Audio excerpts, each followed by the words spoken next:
Hello everyone, good morning. তো আজকে ভিডিওটা শুরু করছি বাবার বাড়ি থেকে। তো দেখো, বাবা সকাল সকাল বাজারে গিয়েছিল, গিয়ে নিয়ে এসছে কাতলা মাছ। বললো যে দই কাতলা করতে। তো চলো, সেই মতো মাছগুলোকে আমি ভালো করে ধুয়ে নিয়েছি। নিয়ে দেখো, লবণ আর হলুদ মাখিয়ে নেবো। আর এদিকে আমি তো কড়া বসিয়ে দিয়েছি। দেখো, কড়া তো বসিয়ে দিয়েছি। দিয়ে দেবো এবার সর্ষের তেল। সর্ষের তেলটা একটু গরম হতে থাক ততক্ষণ।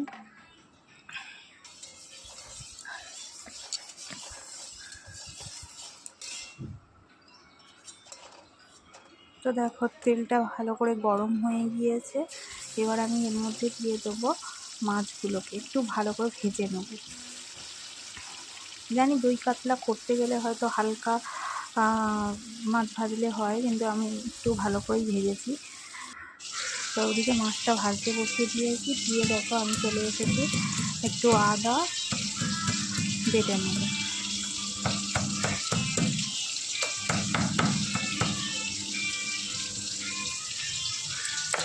পেঁয়াজটাকে তো কুচিয়ে নিয়ে নেব, আর আদা রসুন একসাথেই পেস্ট করে নেবো আমি।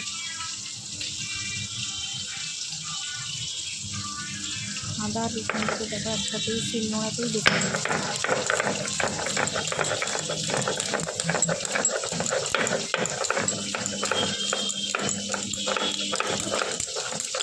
দেখো, আদা রসুন বাটা আমার কমপ্লিট। দেখো, এখানে পেঁয়াজ কুচিয়ে নিয়েছি আর আদা রসুন একসাথে পেস্ট করে রেখে দিলাম। মাছগুলো আগে যে মাছগুলো দিয়েছিলাম, তো সেগুলোই এবার দেখো হয়ে গিয়েছে ভাজা। তো এবার তুলে ফেলবো, সবগুলোই আমি তুলে নেবো এবার এক এক করে।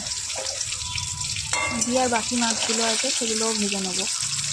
তো দেখো, পুরো ভিডিওটা দেখতে থাকো তোমরা। কেমন লাগছে অবশ্যই কমেন্টে জানিও। বাড়িতে এইভাবে একবার ট্রাই করে দেখো কেমন লাগে। যদি ভালো লেগে থাকে তাহলে অবশ্যই সাবস্ক্রাইব করে দিও আমার চ্যানেলটিকে। তো দেখো, বাকি মাছগুলো দিয়ে দিলাম, সেগুলো ভাজা হতে থাক।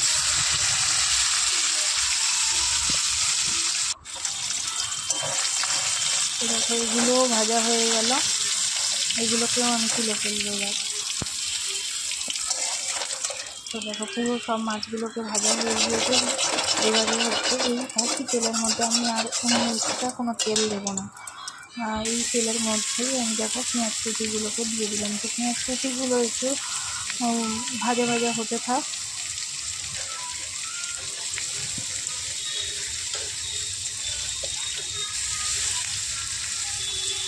ভালো করে ভাজা ভাজা হতে থাকবে।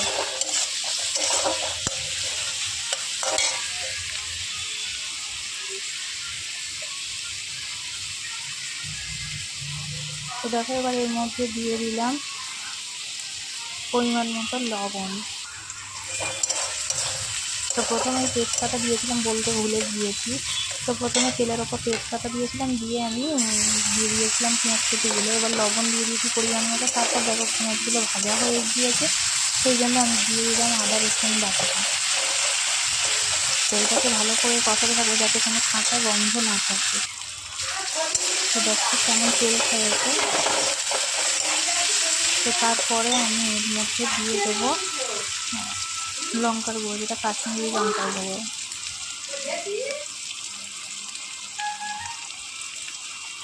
যেহেতু আমি মাছে হলুদ দিয়ে ভেজেছি, সেই জন্য, আর এটা হচ্ছে দই কাতলা, সেই জন্য একটু সাদাতে ভাব থাকবে। কিন্তু আমি মাছে যেহেতু হলুদ দিই, সেই জন্য আমি তরকারিতে আর হলুদ দিলাম না। তো দেখো, এবারে ভালো করে কষানো হয়ে গিয়েছে, তেলও ছেড়েছে দেখতে পাচ্ছি। আর এই দেখো, বাটিতে আমি আগেই বেটে রেখেছি কাজু বাদাম একটু বেটে রেখেছিলাম। আর তার মধ্যে আমি একটু দিয়ে দেবো টক দই, মানে যতটা পরিমাণে লাগবে ততটাই নেব। তো এবার দেখো, এটাকে ভালো করে ফেটিয়ে নিয়েছি। এদিকে দেখো, মশলা থেকে ভালো রকম তেল ছেড়ে দিয়েছে। এর মধ্যে আমি কাঁচা লঙ্কা দিয়ে দিয়েছি দুটো। দিয়ে এবার ওই কাজু বাদাম আর টক দইয়ের যে পেস্টটা, সেটাই আমি দিয়ে দিলাম।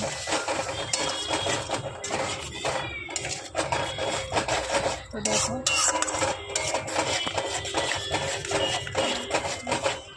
ভালো করে মিশাতে থাকবো, এটা নাড়াচাড়া করতে থাকবো।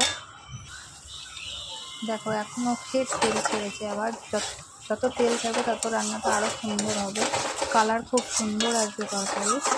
তো সেই জন্য ভালো করে কষাতে হবে মশলাটাকে।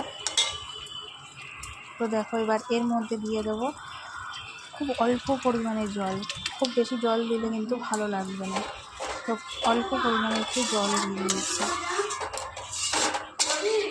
তো এবার এটা ফুটে ওঠা পর্যন্ত অপেক্ষা করছিলাম। তো দেখো ফুটেও উঠেছে। তো এর মধ্যে আমি এক এক করে ভেজে রাখা মাছগুলোকে আমি এবারে দিয়ে দেবো।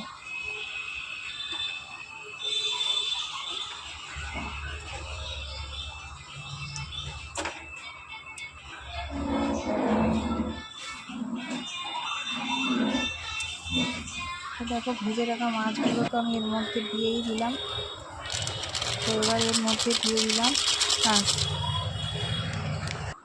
সানরাইসের যে গরম মশলার গুঁড়োটা হয়, তো সেটাই আমি দিয়ে দিলাম। সানরাইসের গরম মশলার গুঁড়ো তোমরা চাইলে মানে বেটেও দিতে পারো, গরম মশলার আমার গুঁড়ো ছিল তাই আমি গুঁড়ো দিয়ে দিয়েছি। তো এবার দিয়ে দেবো একটু সামান্য পরিমাণে ঘি দিয়ে এবার আমি এটা গ্যাসটাকে অফ করে দিয়ে আমি এটাকে স্ট্যান্ডিং টাইমে রেখে দিয়েছিলাম। তো দেখো এবার বাটিতে নামিয়ে নিয়েছি। কার কার জিভে জল চলে এসেছে অবশ্যই কমেন্টে জানাও, আর ভালো লাগলে অবশ্যই চ্যানেলটিকে সাবস্ক্রাইব করে দিয়ে দিও। আজকের মতো এখানেই শেষ করছি, টাটা বাই বাই।